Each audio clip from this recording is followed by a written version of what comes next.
essa última que cantamos. E para aqueles que estiveram no acampamento durante esses 3 dias, nós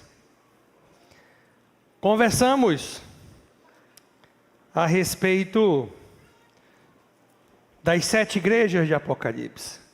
E só deu para conversar sobre 3. Quando nós começamos nos jovens, em carnaval, tinha mais dias. Conseguimos 4. E nós olhamos Éfeso, Esmirna e Pérgamo. Na verdade, o livro de Apocalipse, ele é destinado, Jesus manda que João escreva e destine o livro de Apocalipse àquelas 7 igrejas. E foram 7 igrejas que existiram, na verdade, Éfeso, Esmirna, Pérgamo, Tiatira, Sardes, Laodiceia, Filadélfia, eram 7 cidades da Ásia Menor. E só existiam essas 7 cidades evangelizadas, ou só existiam igrejas nessas 7 cidades. Não existia nos outros lugares Hierápolis. E tinham tantas outras cidades. Eu estou dando exemplo de Hierápolis, por exemplo, que é que me vem à memória nesse momento. Mas tinha Troade também. Acabou de me vir à memória. Tinha. Mas 7, no livro de Apocalipse, é um número muito importante. E é um símbolo. Porque essas 7 igrejas, por ser 7, um número perfeito, completo, essas 7 igrejas, elas representam, elas simbolizam a igreja de Cristo durante todas as eras, todos os séculos, melhor dizendo. Mas essas 7 igrejas existiram. E eram lugares reais. Não eram lugares imagináveis. E ao mesmo tempo, de fato, além dos lugares existirem, elas receberam a carta diretamente. Eu não sei como chegou até elas.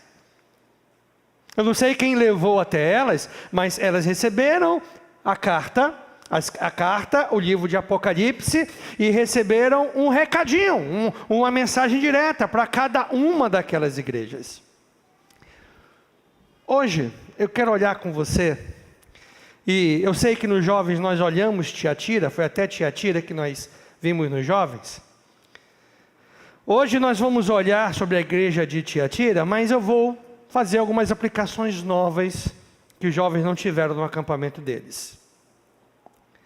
E em outra oportunidade, nós vamos olhar Sardes, que nós não falamos, e também Filadélfia, nós não conversamos.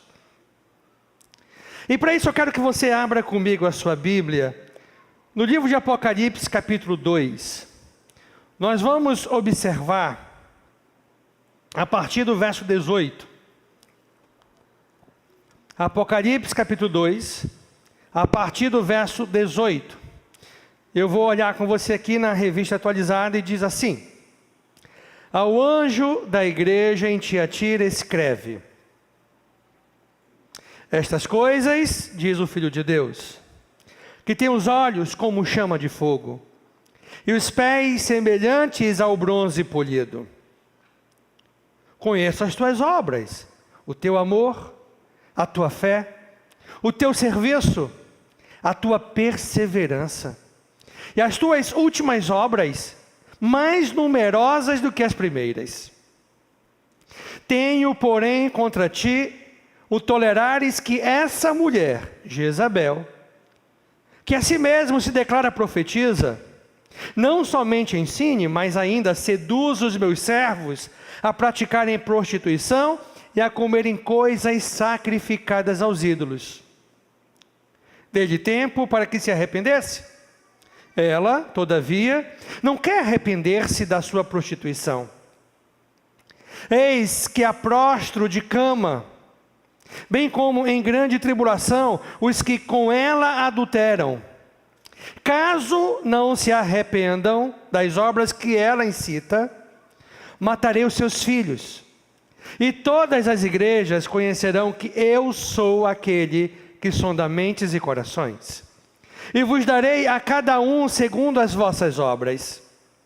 Digo, todavia, a vós outros, os demais de Tiatira, a tantos quanto têm essa doutrina e que não conheceram, como eles dizem, as coisas profundas de Satanás, outra carga não jogarei sobre vós. Tão somente conservai o que tendes até que eu venha. Ao vencedor, que guardar até ao fim as minhas obras, eu lhe darei autoridade sobre as nações. E com cetro de ferro as regerá, e as reduzirá a pedaços como se fossem objetos de barro. Assim como também eu recebi de meu Pai, dar-lhe-ei ainda a estrela da manhã. Quem tem ouvidos, ouça o que o Espírito diz às igrejas. Quando nós olhamos para um texto como esse, primeiramente, um texto para uma igreja que existiu de fato. A Bíblia não trabalha com coisas fictícias. A Bíblia não trabalha com assuntos que não existiram, com fatos que não aconteceram, pelo contrário. Aqui se trata de uma igreja que existiu num determinado momento do tempo. Essas 7 igrejas, a única cidade que ainda existe hoje, se não me falha a memória, ela é a única, é de Esmirna, com outro nome. Se não me engano é Isma. Mas as outras cidades, apesar de não estarem mais, mas existem as ruínas. Existem os achados arqueológicos, existem as comprovações que de fato essas cidades, todas elas existiram. Quando nós olhamos para um texto como esse, nós não podemos achar que simplesmente Jesus está se dirigindo unicamente a uma igreja que existiu há 2000 anos atrás. Apesar de que aquelas pessoas que ele usou para escrever, achavam que o endereçamento da carta, a carta quando havia sido enviada, era de uso exclusivo àquela igreja. Mas Jesus usou aquelas cartas para falar aos nossos corações, para revelar a respeito das nossas vidas, para nos mostrar as suas verdades. Então cabe a mim e cabe a você olhar para esta igreja em específico, e pensar em você mesmo, em pensar em nós mesmos, e olharmos para nós como no reflexo, no espelho, e nós vermos aquilo que eles estão sendo corretos, se nós estamos fazendo parecido, aquilo que eles estão pecando, se nós estamos pecando também, e que as mesmas advertências que serviu para eles, serve para mim e para você. Nós não podemos olhar para a palavra de Deus e não ser confrontado em nossas vidas. A igreja de Tiatira, é dela que vamos conversar nesse domingo à noite. A igreja de Tiatira era a menos importante, considerada menos importante das 7 cidades, mas foi a que recebeu a maior carta. Maiores assuntos, tinha maior quantidade de assuntos assuntos tratados pelo próprio Senhor Jesus a respeito daquela igreja. E era uma cidade que não tinha a importância de Éfeso com o templo à deusa Diana, não tinha a importância de Pérgamo com o templo, aliás de Esmirna com o templo dedicado ao imperador, com a Acrópole, onde existiam os templos dos deuses e uma parte belíssima da cidade. Tiatira não tinha isso, mas ela era uma cidade que ficava numa localização muito importante, porque tudo que era de informação da Europa para a Ásia, da Ásia para a Europa, passava pela cidade de Tiatira.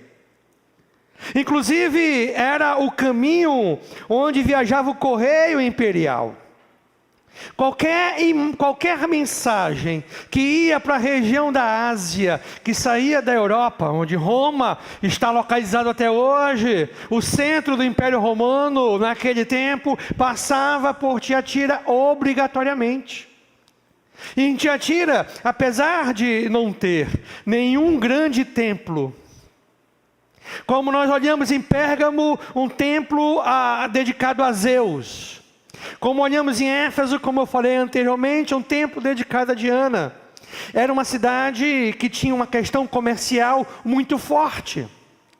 Existiam associações comerciais, e eram associações importantíssimas. Tinha associação comercial para o comércio de ouro, associação comercial para o comércio de lã, associação comercial para o comércio de couro, de linho, de bronze, de tinta, de púrpura.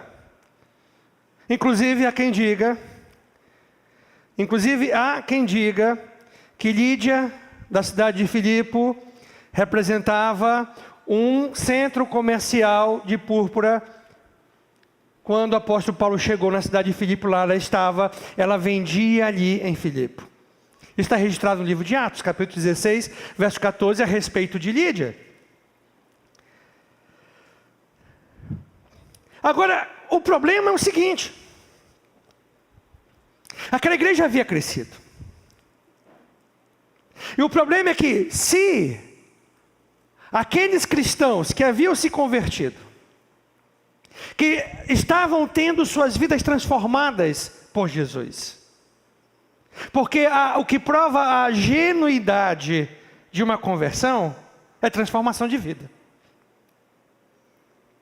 Se você continua do mesmo jeito, tem alguma coisa errada com você.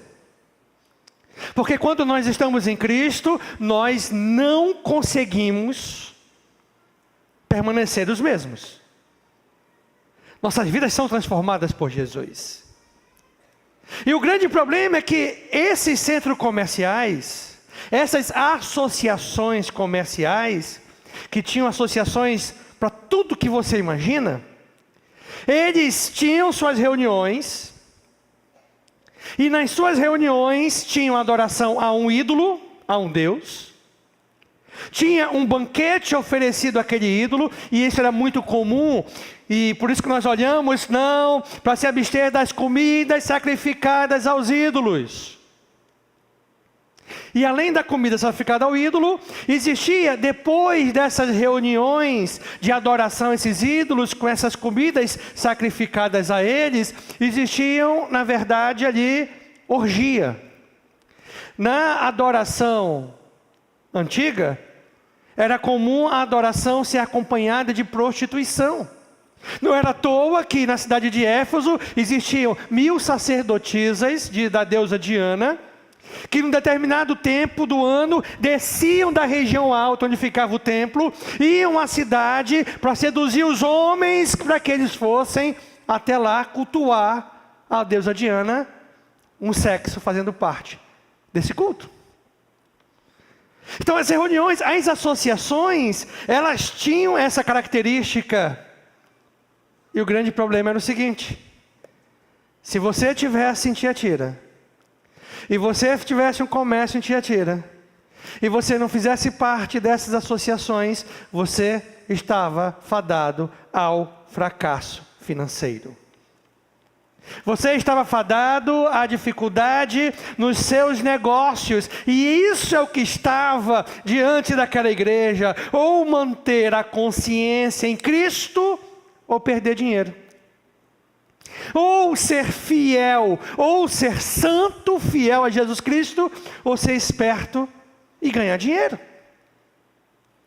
Ou eles iriam se abster daquelas associações, daquelas reuniões, ou ganhariam dinheiro, porque as duas coisas não andavam juntas. As duas coisas não combinavam. E é nesse contexto que aparece essa personagem chamada Jezabel, que com toda sinceridade, eu não sei se esse era de fato o nome dela, ou era um adjetivo, pensando na Jezabel que apareceu na nação de Israel, que levou o culto a Baal e ao mesmo tempo a prostituição acompanhada ao culto. Mas essa Jezabel aparece com a solução. E a solução é: para que nós possamos combater o diabo, nós temos que conhecer profundamente o pecado. Você vai entender. Vamos por parte. Vamos pouco a pouco em relação a essa igreja. Porque temos muitas coisas para aprendermos sobre ela. E o primeiro ponto que eu quero compartilhar com você, sobre a igreja de Tiatira. Número 1. Anote aí. Era uma igreja que se desenvolveu com o passar do tempo.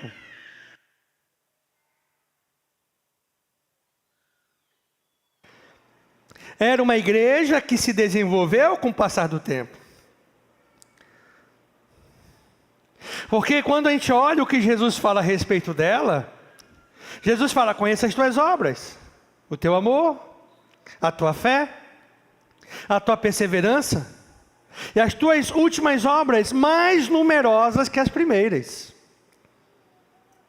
Agora, nós temos que compreender, e você que está anotando, eu incentivo até você a anotar, e eu vou fazer como no acampamento, você pode colocar como letra A aí na sua anotação, e você precisa entender que, olha, Jesus conhece intimamente a sua igreja. A apresentação do livro de Apocalipse, no primeiro capítulo, fala que esse Jesus, ele passa entre os 7 candelabros. Os 7 candelabros são as 7 igrejas. E quando nós olhamos e pensamos que Jesus conhece intimamente a sua igreja, eu não quero que você imagine nisso aqui não, nesse prédio. Não está se referindo ao fato do que nós fazemos, não é apenas isso. Também, mas isso é em segundo plano. O que eu quero que você entenda, e a própria descrição que nós olhamos de Jesus aqui no verso 18, ele repete a descrição do capítulo 1, que ele diz que os olhos como chama de fogo. Isso quer dizer o quê? Que esse Jesus, ele conhece intimamente a mim e você. Quando você pensar na igreja, pense em nós, pessoas. Não pense em prédio. Não pense numa placa. Nós somos a igreja de Cristo. E essa descrição, como chama de fogo, é porque Jesus tem a capacidade de olhar aquilo que nós, seres humanos, não conseguimos olhar, porque nós olhamos um para o outro e temos uma impressão, fazemos uma ideia, temos uma imagem, criamos uma imagem na nossa mente, mas Jesus, quando olha para as nossas vidas, Ele olha no íntimo. Ele não vê apenas aquilo que fazemos, mas também Ele vê as intenções dos nossos corações. Não tem como nós escondermos nada de Deus. Não tem. Não tem como nós omitirmos nada dos olhos de Deus. Ele vê tudo. Nada escapa ao seu conhecimento. Nada. Um tempo atrás eu chamei um casal de amigos meus para conversar com eles e disse: olha, vocês acham que eu estou enganando a igreja de Cristo? Ou melhor, vocês acham que enganaram a igreja de Cristo? Não. Vocês não enganaram. Porque Jesus sabia tudo o que estava acontecendo na casa de vocês. Vocês podiam tentar esconder dos seus irmãos, das pessoas que estão caminhando com você, mas de Jesus você não esconde, não dá. Porque mesmo aquilo que você coloca para debaixo do tapete, olha, e nós olhamos aqui nessa igreja, nós observamos uma advertência muito séria. Nós vamos chegar lá. Mas isso serve para gerar em nossos corações temor, porque nós achamos que o Deus justo é o Deus do Velho Testamento, que agora no Novo Testamento, na época da graça é só amor, só love, só love, só love, só love. Não, não, não. O mesmo Deus é o de ontem, o de hoje e será para sempre. O mesmo Deus que exigiu seriedade do seu povo, exige da sua igreja. O mesmo Deus que separou um povo, fez uma aliança com o povo, deu àquele povo os mandamentos, é o mesmo Deus que fez uma aliança com a igreja de Cristo, e Ele faz a mesma exigência de seriedade comigo e com você. Nós podemos até esconder do outro aquilo que nós fazemos, mas nós não escondemos de Deus. Agora, o que me deixa impressionado é que nós olhamos aqui, e eu acho isso interessante, porque Jesus fala, todavia, a vós outros, os demais de Tiatira. E quem são esses demais? Há tantos quantos não têm essa doutrina dessa Jezabel, que se declarava como profetisa. E o que nós olhamos aqui? Olha, letra B. Jesus faz distinção entre os fiéis e os infiéis daquela igreja. Jesus faz distinção entre os fiéis e os infiéis daquela igreja. Jesus não comete o erro da generalização. Jesus não coloca no mesmo saco todo mundo. Jesus sabe exatamente quem é cada um que está sentado, cada um que está ouvindo, cada um que está participando. E numa mesma igreja, nós vamos observar, assim como naquela igreja na cidade de Tiatira, numa mesma igreja vamos ver pessoas fiéis, dispostas, se for o caso, a morrerem por Cristo. Nós vamos ver pessoas tolerando o pecado, até não estão pecando, mas eu não vou meter nisso não, vou fazer de conta que não vi. E nós observamos pessoas vivendo diretamente na prática do pecado, isso ao mesmo tempo. Naquela igreja, nesta igreja, em qualquer outra igreja, Jesus vai fazer a distinção perfeita entre aqueles que ali não arredam pé, firmados em Cristo, fiéis à aliança com Cristo, fiéis ao Senhor Jesus, e ao mesmo tempo aqueles que estão vivendo uma vida dúbia, que ao mesmo tempo que estão com Cristo, ou na igreja, estão se envolvendo com as práticas pecaminosas desse mundo perdido. Ele sabe exatamente. Nós não temos. Jesus, ele faz essa distinção perfeitamente. Agora, ao mesmo tempo, quando nós olhamos aqui no verso 19, conheço as suas obras, o teu amor, a tua fé, a tua perseverança. As suas obras de hoje são maiores do que do início. Nós vamos ver que você pode colocar até como letra C, que Jesus reconhece as marcas positivas da igreja. Jesus conhece as marcas, reconhece as marcas positivas da igreja. E nós vimos que aquela igreja não era uma igreja acomodada. As pessoas trabalhavam de uma forma geral. Porque em toda igreja vai ter gente acomodada. Toda igreja vai ter aqueles que vão pegar o remo e vão remar, e vão até aqueles que vão cruzar o braço e ver as coisas acontecendo. E de uma forma geral, quando Jesus fala a respeito daquele povo, ele fala que se tratava de um povo que não era acomodado, que trabalhava de uma forma geral. Vamos fazer a programação, vamos ter a nossa peça aí da nossa peça agora, como tivemos recentemente, não é? Do Toy Story, vamos.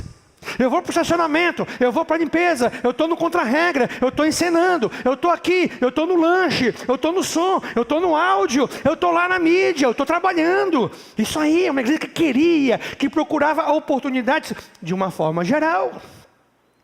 Era uma igreja que havia se mantido firme no amor, diferentemente da igreja de Éfeso, que Jesus disse: contra ti, porém, eu tenho que perdestes o primeiro amor. E Jesus fala aqui para eles: vocês permanecem no amor. Não é fogo de palha, só empolgação de início, é do início ao fim, seguindo no mesmo ímpeto, servindo com a mesma devoção, ali dedicando o coração a Jesus Cristo, do início ao fim, não é só aquele momento. E ali existia um povo, que não era um povo muito pequeno, que continuava firme no amor. Continuava firme na fé, na perseverança, diante de perseguições e dificuldades. Perseveravam, não desistiam, continuavam firmes em Jesus, seguindo a Jesus Cristo.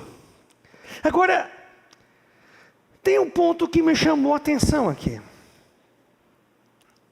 que diz: as tuas últimas obras, mais numerosas que as primeiras. Isso aqui é muito contundente, porque há uma tendência em, com o passar do tempo, o povo se acomodar, em vez de servir com mais amor. Há uma tendência de: eu vou deixar para os novos que chegaram. Eu já não vou me envolver mais tanto, eu já não vou participar desse ministério, deixa para outros. Eu já não vou mais. Aí também tem um fenômeno que eu apelidei esse fenômeno do obeso espiritual. Sabe qual é aquele obeso espiritual? Acha que não precisa mais de nada. Já fiz essa matéria no seminário, não preciso mais não. Não vou vir. Eu já participei muito de encontro de casais, não vou vir não. Ei, eu não vou para acampamento não. Eu não vou não para acampamento. Eu já fui tantas vezes, deixa para outros irem. Tantas vezes eu já fui. Ei, não é assim que nós aprendemos na palavra. Bem-aventurado os que têm fome e sede de justiça. Nós temos que ser como aquela criança recém-nascida que deseja ardentemente o leite espiritual.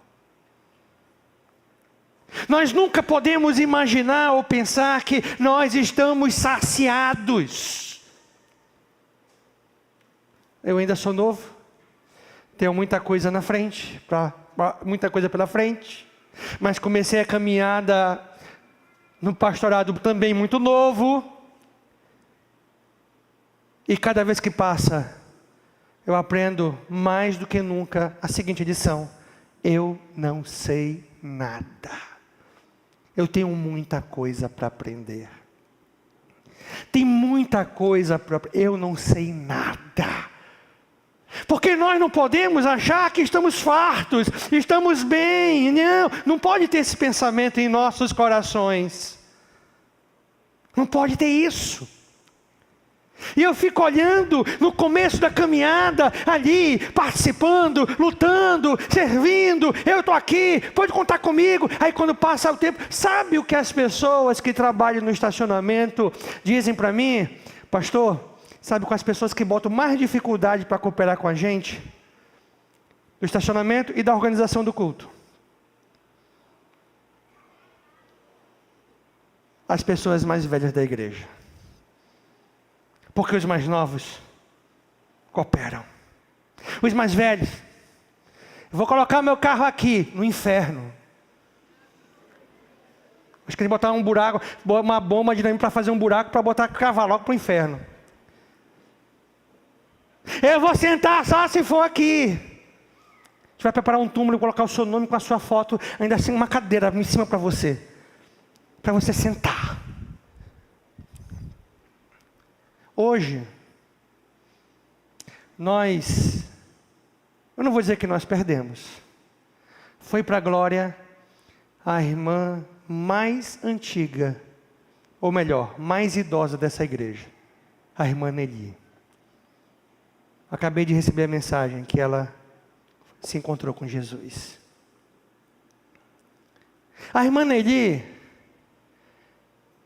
com os seus 94 anos de idade, ela serve de exemplo para muitos de vocês. Ela não perdia uma programação da igreja.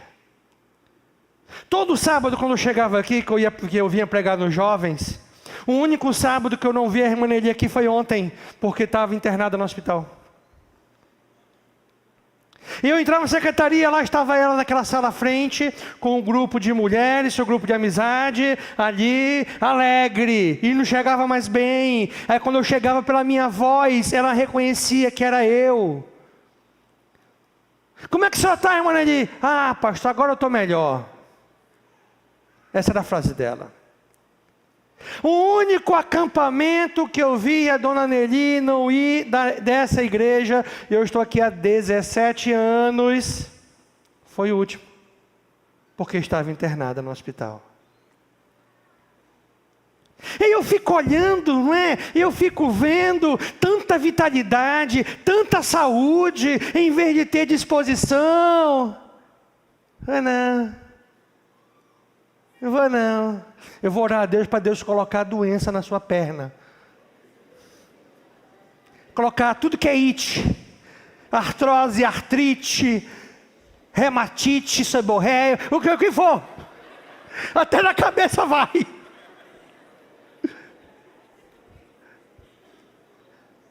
Porque Deus deu tanta vitalidade. Olhe para o irmão do seu lado. Esse homem não tem vitalidade. Essa pessoa não tem vitalidade. Olha aí, não tem vitalidade. Está até gordo demais.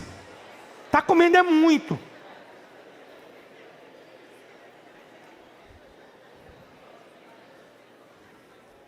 Aí, qualquer coisa, vou não.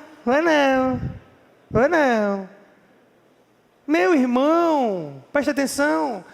Ei, eu sirvo a Jesus hoje melhor do que eu servia no início, porque o tempo me ensinou a ser maduro. Eu sirvo a Jesus hoje com mais ímpeto, com mais maturidade, e isso faz a diferença do que no início. O tempo tem que jogar ao nosso favor, não contra, ao nosso favor.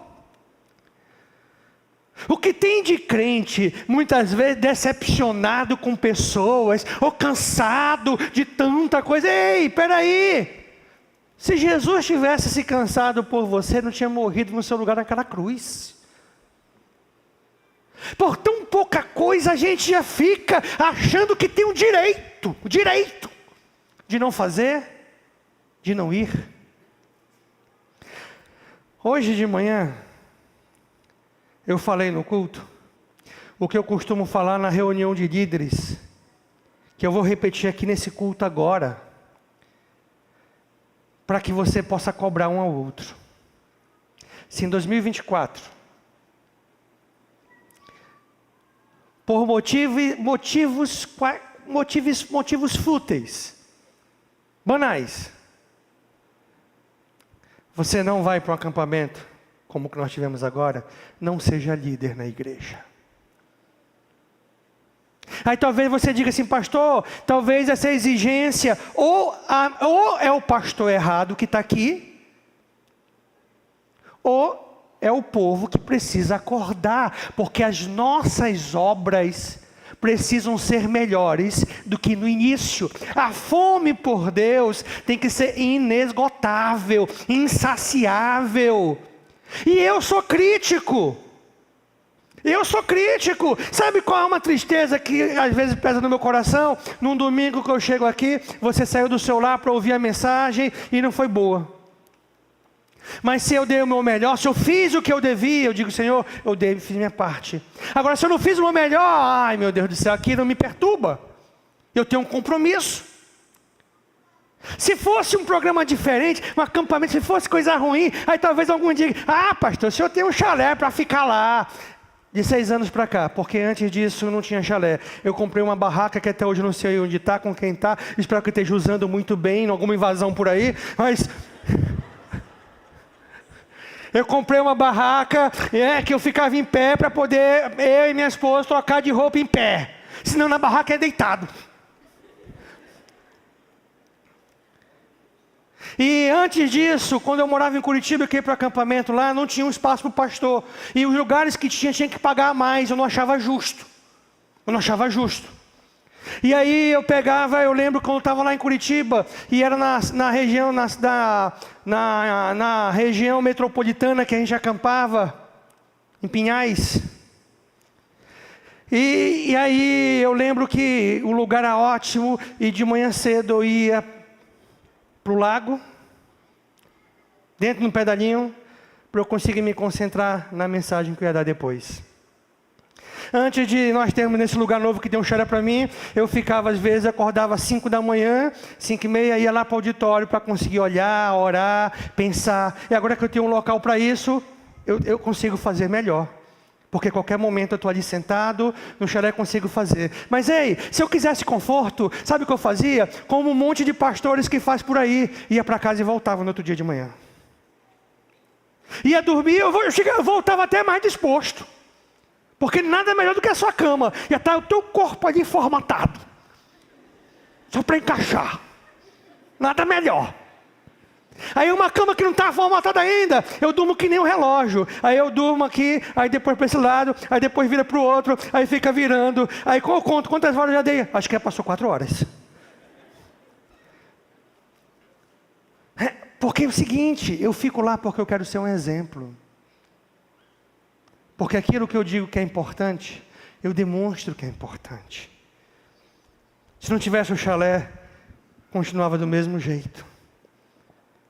Nós precisamos entender o seguinte, meus irmãos: as nossas obras de hoje, a nossa devoção de hoje, o nosso ímpeto de hoje na obra de Deus, tem que ser melhor do que antes. Mas pastor, não tem a mesma energia que antes. E quem disse que para servir a Deus tem que fazer força? Eu também não tenho. Quando nós construímos esse auditório aqui, eu estava aqui com os jovens e com os adultos voluntariamente carregando barro e tudo. Eu não vou ter a mesma força, mas a dedicação do coração não pode mudar. O ímpeto em querer estar ali, lutando, aprendendo, crescendo, não pode nunca mudar. Nunca. Pelo contrário, nós temos que servir a Deus melhor do que quando nós servíamos antes. Mas tem um segundo ponto que eu quero olhar com você.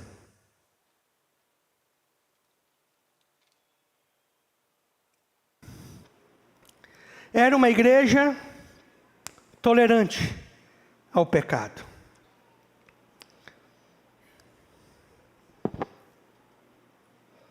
Eu vou pedir para projetar de novo o verso 20. Quando eu pedir, vocês projetam. Isso, pode projetar. Tenho, porém, contra ti o tolerares que esta mulher, Jezabel, que a si mesmo declara profetiza, não somente ensina, mas ainda seduz os meus servos a praticarem prostituição e comerem coisas sacrificadas aos ídolos.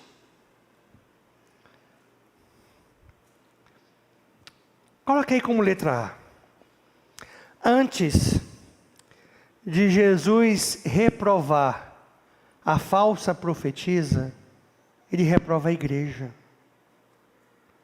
Antes de Jesus reprovar a falsa profetisa, ele reprova a igreja.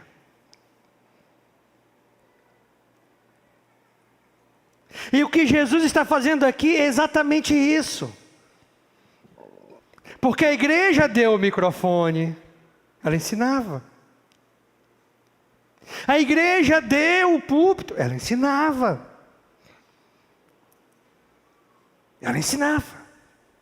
Quando nós olhamos na história da igreja, sempre nós vamos observar que 2 tipos de perseguições aconteceram contra a igreja. E aquela igreja estava indo tão bem.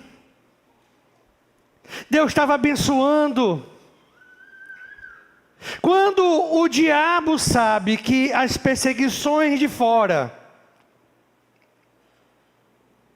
não são eficientes, ele coloca problemas dentro da igreja.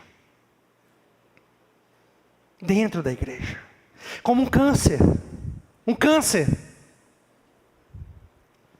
E por que como câncer? Porque o câncer, ele vai sofrendo metástase, e aquilo que está numa parte do corpo, e vai se espalhando, vai se espalhando, vai se espalhando. Eu não tenho dúvida que essa Jezabel, adjetivado de falsa profetisa, fazia parte da igreja, e até convertida. Sabe por que eu não tenho dúvida disso? Jesus manda que ela se arrependa. E Jesus disse que ela vai ficar doente numa cama. A disciplina é para os filhos, não para os abastados. Mas vamos falar disso no outro momento. Mas o que eu quero que você entenda é que esta mesma tática que o diabo usou com aquela igreja naquele momento, ele usa com a igreja dos nossos dias.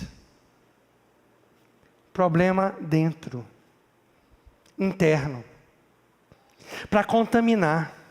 Irmãos, sabe qual é o nosso desafio hoje? Nós sermos a igreja de Cristo, que se mantém pura, não flerta com o pecado. Sabe por quê? Em vez da igreja estar indo atrás do mundo, mudando o mundo tem mudado a igreja.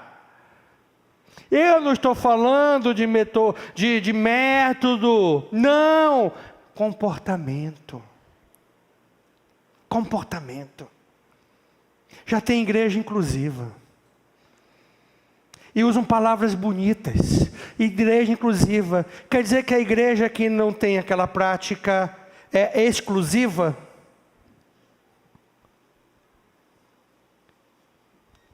Estão brincando com Jesus Cristo. O mundo está entrando. As práticas do mundo estão entrando na igreja. Nós nos esquecemos que a imagem que Jesus quer que nós tenhamos de igreja é noiva. Você tem que entender que na cultura oriental conta-se uma história para tirar uma lição. A imagem que Jesus quer é noiva. E deixa que você tem que entender, na cultura oriental, quem espera é a noiva, não é o noivo. Quem vai no altar por primeiro é a noiva, esperar o noivo entrar. É assim a cultura oriental.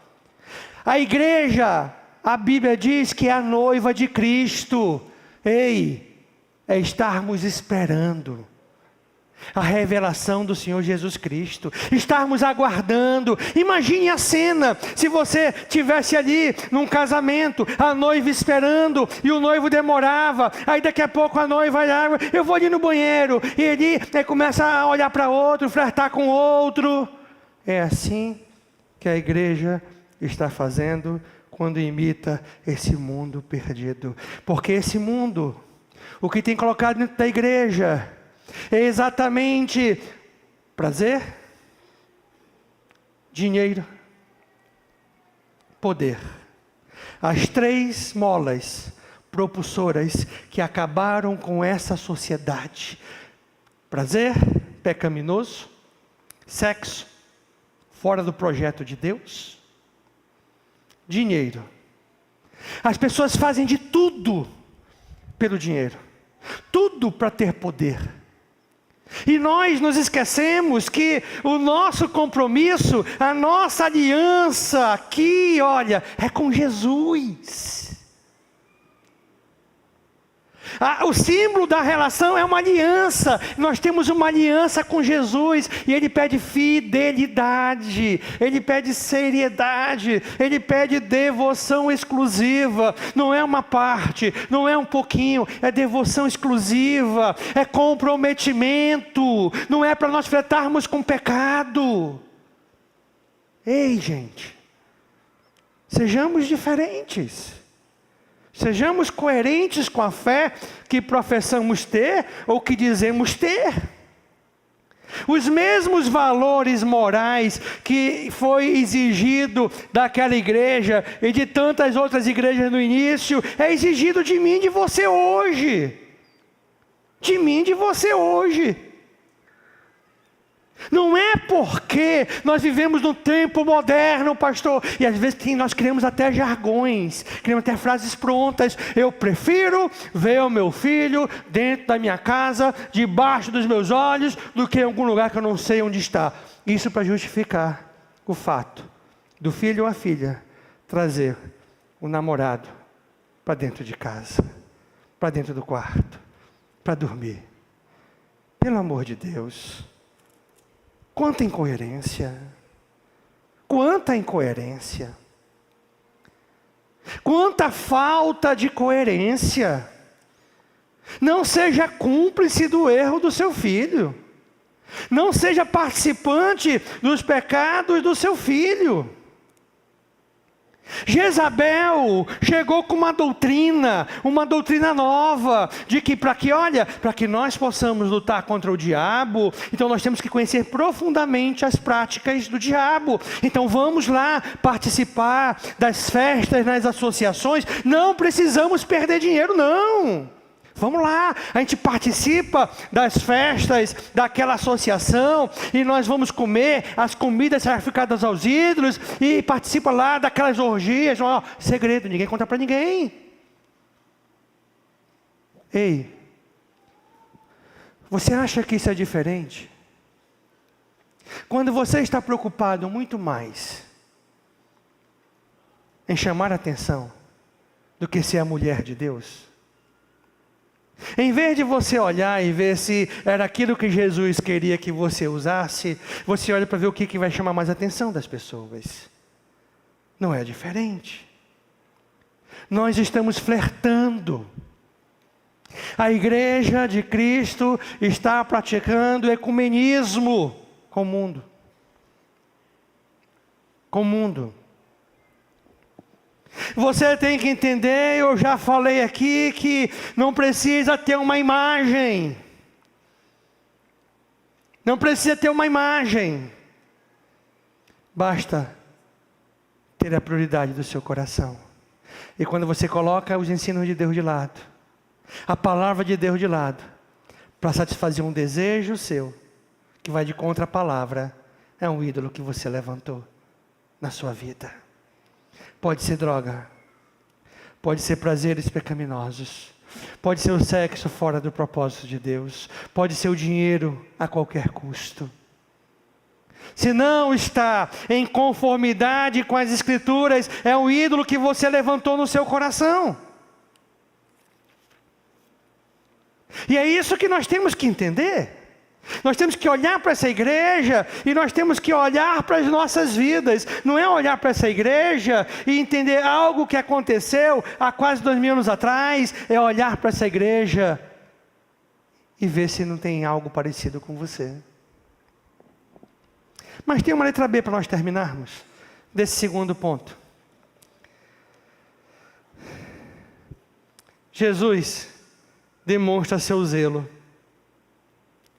pela sua igreja. Jesus demonstra seu zelo pela sua igreja. E o zelo aqui é em denunciar essa falsa doutrina. Essa falsa doutrina dessa falsa profetisa Jezabel. Jesus está sendo zeloso porque Ele quer que a sua igreja esteja como aquela noiva adornada, pura, esperando ansiosamente aquele grande dia. É isso que tem que estar em nossos corações, é esperar esse dia de Jesus, esse dia chegar, o dia de Cristo. não é flertando com esse mundo perdido. E Jesus denunciou: olha, eu tenho contra você que você tolera Jezabel. Você tolera essa mulher Jezabel, que criou uma doutrina nova para não perder dinheiro. Eu escutei, há uns meses atrás, uma frase que ficou martelando na minha mente, durante todos esses meses.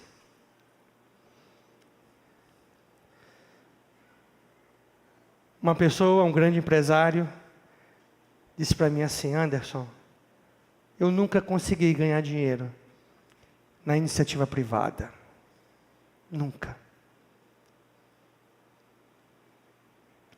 E é um empresário muito bem sucedido. Tem avião particular.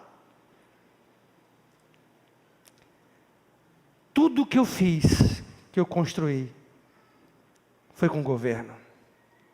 Eu fiquei pensando muito nessa frase. Muito, muito. Muito. Eu fiquei pensando nas injustiças que existe nesse país. Tanta taxação, tanto imposto.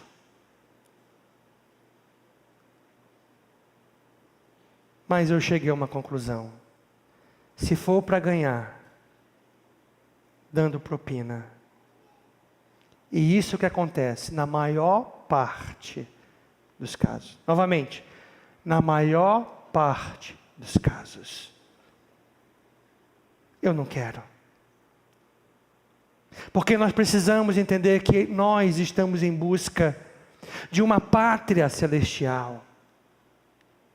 Nós temos que ter o mesmo pensamento daqueles irmãos do começo, que quando nós olhamos lá no livro de Hebreus, capítulo 10, livro de Hebreus, capítulo 10, eu vou ler o verso final direto, o verso 34,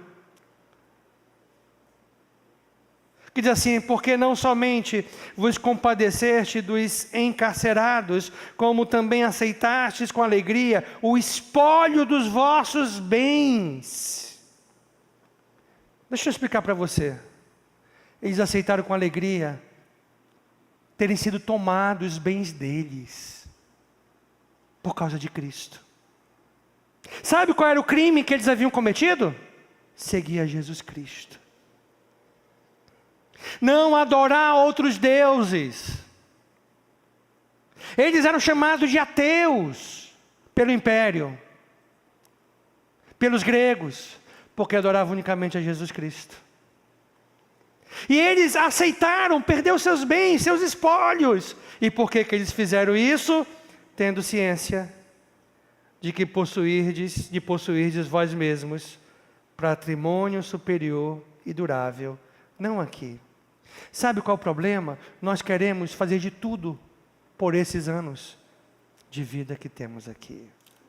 E nesse fazer de tudo, até do que é ilícito, para ser bem sucedido. Era isso que eles estavam fazendo, exatamente isso. Vão para as reuniões, não vão perder dinheiro não. Não, meu irmão, não é esse pensamento que tem que estar em nossos corações. Os nossos valores são inegociáveis. Aquilo que aprendemos nas Escrituras, nós não negociamos. Cada vez que eu me intero mais da política, mais nojo eu tenho, mais eu clamo: vem Senhor Jesus, reinar nesse mundo. Porque sabe qual é o problema? É o coração do homem, pervertido, pecaminoso. Nós não vamos flertar. Olha, meu irmão, prefira viver sua vida toda apertado, mas não negocie com os valores que Deus estabeleceu nesta palavra. Prefira não ter dinheiro em abundância, mas ter paz e ter recompensa lá no céu. Isso não tem preço. Isso não tem preço. Não tem preço. E a grande questão que fica para mim e para você nesse momento. Tem muita coisa ainda para nós falarmos dessa igreja de Tiatira. Nós vamos terminar semana que vem. Mas o que fica para mim e para você nesse momento é nós pararmos e pensarmos.